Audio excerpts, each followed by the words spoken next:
These are the 642,000 skilled repairmen America needs but can't find, and their disappearance is reshaping our entire relationship with the things we own. By 2024, the United States faces a technician shortage so severe that it threatens to fundamentally alter how we maintain everything from our cars to our washing machines. Picture this: your refrigerator breaks down on a Tuesday morning. 40 years ago, you'd call the neighborhood appliance repairman, and by Thursday he'd have it humming again with a $20 part and an hour of skilled labor. Today you'll wait 3 weeks for an appointment, pay $200 for a circuit board that could have been fixed with a $60 sensor, and there's a good chance you'll be told it's more economical to just buy a new one. This isn't just about inconvenience. This is about the systematic dismantling of an entire way of life, a culture of repair that sustained communities and careers for generations. The skilled tradesman who could fix anything with his hands and a toolbox isn't just retiring, he's becoming extinct. To understand how we got here, we need to go back to when repair was king. In the 1970s, shop class wasn't just an elective, it was a gateway to economic stability. Since the Smith-Hughes Act of 1917, America had funded vocational training that built the middle class. Across America, high schools hummed with the sound of bandsaws and welding torches. Students learned to work with their hands, to understand how things functioned, and most importantly, how to fix them when they broke. Ryan Finlay, who founded Trade Skills, an online appliance repair school, puts it in perspective. Appliances built in the 1970s generally lasted between 30 to 50 years, and when they broke, they were designed so you could actually repair them. Individual components could be replaced, parts were standardized, and service manuals were readily available. But something shifted in the late 70s and early 80s. The decline of shop classes accelerated when California's Proposition 13 passed in 1978, slashing school funding by 60%. When budgets got tight, vocational programs were the first to go. Shop teachers weren't just losing their jobs, they were watching an entire educational philosophy disappear. The Journal of Industrial Education reported that by the mid-1980s, of the 48,000 shop teachers in the United States, the average age was 55. Few people were being trained to take over these positions. A generation of hands-on learning was ending, and nobody was preparing the replacement. Then came the final blow: No Child Left Behind in 2001. This legislation cemented what educators call the college or bust mentality. Suddenly, any student who showed aptitude for working with their hands was being steered away from vocational training and toward academic tracks that often led nowhere. As Jim Stone, director of the National Research Center for Career and Technical Education, explains, the early vocational education was driven by a philosophy of fitting people to their probable destinies. Kids from poor families were tracked off into becoming the worker bees. The stigma became so severe that by 2000, New York's vocational school enrollment had declined by 25% in just 3 years. The Rand Corporation found that most high school teachers and administrators didn't think much of vocational education, and when they spoke of it, the phrase dumping ground was often on their lips. While America was abandoning the culture of repair, manufacturers were quietly engineering its obsolescence. What started as Alfred Sloan's annual model changes at General Motors in 1924 evolved into something far more systematic: planned obsolescence. Products weren't just getting more complex, they were being deliberately designed to fail. Consider the modern washing machine. Miles, an appliance technician, explains the hidden trap. A water pressure sensor that detects liquid levels costs $60 to replace, but manufacturers now solder this sensor directly onto the machine's circuit board, which costs $200. To fix one small part, you have to replace an entire control system that costs 3 times as much. This isn't accidental. It's a calculated business model where repair becomes so expensive that replacement seems rational. Instead of appliances lasting 50 years, we now expect about 10 years if we're lucky. The throwaway culture isn't just convenient, it's profitable. But here's where the story gets more complicated, because not everyone's buying this narrative. Critics argue that modern appliances are actually more efficient and less expensive than their predecessors. They point out that a manufacturer deliberately building products to fail would risk losing customers to more reliable competitors. The reality, they suggest, is that we've traded durability for affordability and efficiency. Yet the numbers tell a different story. Americans now throw out nearly 8 million tons of electronic waste annually. Electronic waste is the fastest-growing part of our municipal waste stream, rising 5 times faster than documented recycling efforts. We're generating 62 million tons of e-waste globally, with less than 23% being properly recycled. Meanwhile, the repairmen who could fix these products are vanishing at an alarming rate. The Bureau of Labor Statistics reports that nearly 10,000 electricians either retire or change careers every year, but only about 7,000 new ones enter the field. We're short 110,000 HVAC technicians and projected to be short 550,000 plumbers by 2027. This shortage isn't just about numbers, it's about wages and respect. The average automotive technician now makes over $37 an hour, electricians make over $42, and manufacturing wages have risen more than 20% since 2020. These aren't the dead-end jobs that guidance counselors warned students about. They're high-skill, high-wage careers that require years of training and continuous learning.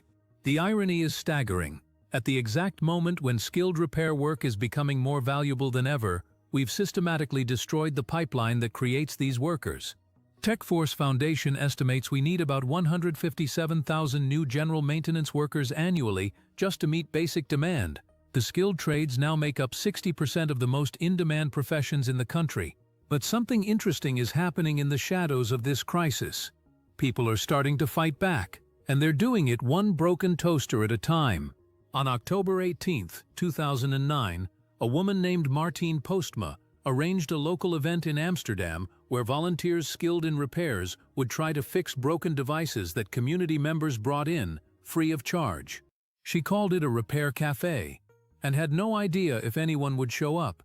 But as soon as the doors opened, people began streaming in with their broken items. The huge interest really surprised me, Postma recalls. What started as a simple community event has exploded into a global movement. As of 2025, more than 3,800 repair cafes operate worldwide, with over 4,000 community repair groups performing an estimated 190,000 successful repairs annually.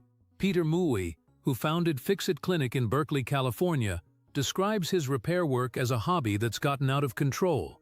What began as a tool share has organized more than 1,300 repair events across the country. In 2023 alone, these community repair events saved over 1.4 million pounds of broken appliances from landfills and prevented more than 33 million pounds of carbon dioxide from entering the atmosphere. But the real revolution is happening in legislatures across America. The right to repair movement started quietly in 2012 when Massachusetts mandated that automakers allow independent mechanics access to diagnostic tools. Most people didn't pay attention until 2022, when consumers began questioning why McDonald's ice cream machines were always broken. It turned out that the Digital Millennium Copyright Act made it illegal to bypass the proprietary systems that Taylor Company used to service their McFlurry machines. The same DMCA that blocked ice cream repairs had previously been used by John Deere to prevent farmers from fixing their own tractors. After a repair startup sued to challenge these restrictions, the U.S. Copyright Office created new exceptions allowing third-party repairs.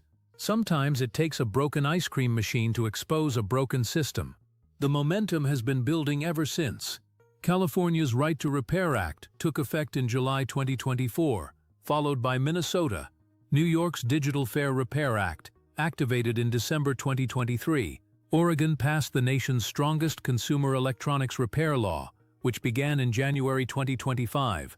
Colorado's comprehensive legislation covering everything from personal electronics to HVAC systems takes effect in January 2026.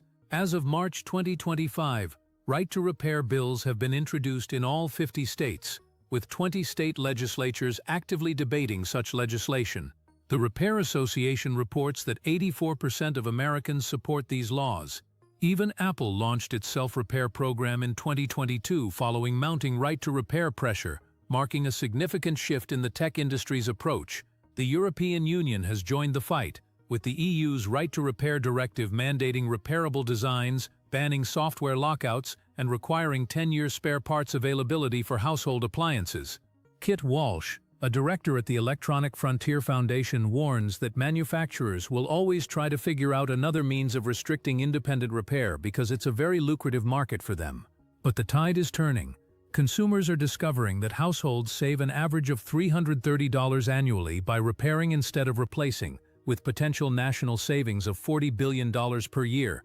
Yet legislation alone won't solve the technician shortage. The fundamental challenge remains. We've created a generation that doesn't know how to fix things, and we're not training the next generation to replace the aging workforce. The statistics are sobering. The mostly baby boomer technician workforce is retiring at an estimated 9% annually. Women represent less than 1.5% of technicians, leaving a massive untapped talent pool. The National Automobile Dealers Association calculates that each unfilled technician position costs dealerships more than $60,000 in lost revenue per month. Some forward-thinking companies are adapting. Almost half of service businesses plan to adopt more digital tools in 2025, recognizing that modern repair work requires both traditional skills and technological literacy. The new generation of technicians needs to understand smartphone diagnostics as much as traditional mechanical systems. But the deeper issue remains cultural. We've spent decades telling young people that working with their hands is somehow less valuable than working with their minds, as if the two were mutually exclusive. The modern appliance technician doesn't just turn wrenches, they diagnose complex electronic systems, interpret software error codes, and solve problems that require both technical knowledge and creative thinking. The economic opportunity is massive. If countries could bring e-waste collection and recycling rates to 60% by 2030, the benefits would exceed costs by more than $38 billion globally. The materials in our discarded electronics contain $62 billion worth of recoverable natural resources that we're currently throwing away. The environmental impact is equally compelling. Every successful repair extends product lifespan, reduces resource extraction, and prevents waste. Community repair events have demonstrated that people want to fix things. They just need access to parts, tools, and knowledge. But time is running out. The appliance repair industry, valued at $6.8 billion in 2024, employs fewer than 30,000 Americans. That's less than one skilled technician for every 11,000 people. When your washing machine breaks next month, good luck finding someone to fix it. The death of the repairman represents more than just an economic shift. It's a fundamental change in how we relate to the physical world around us. For generations, communities were anchored by people who understood how things worked and could make them work again. These weren't just service providers, they were problem solvers, teachers and custodians of practical knowledge. We've traded that away for the convenience of replacement culture, but the true cost is only now becoming clear. We're drowning in electronic waste, facing massive skilled labor shortages, and discovering that our throwaway economy isn't sustainable environmentally or economically. The repair movement offers a different vision, one where products are designed to be fixed, where communities have the tools and knowledge to maintain their possessions, and where skilled technicians are valued as essential workers rather than industrial relics. Whether we embrace this vision or continue down the path of planned obsolescence will determine not just how we fix our broken appliances, but how we fix our broken relationship with the material world. The repairmen aren't just gone, they're waiting to be reborn. The question is whether we're ready to welcome them back.